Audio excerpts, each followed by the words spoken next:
కార్తీక మాసం సందర్భంగా శివాలయాలకు పెద్ద ఎత్తున భక్తులు పోటెత్తుతున్నారు.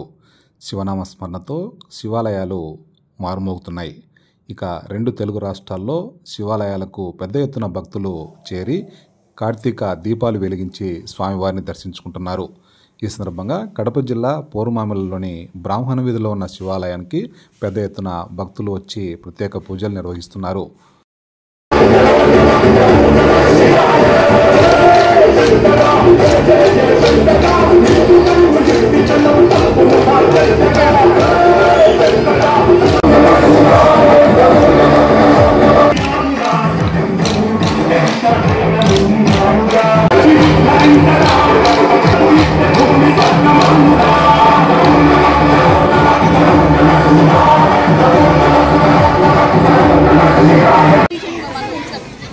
Kalau saya menunda nih dan dia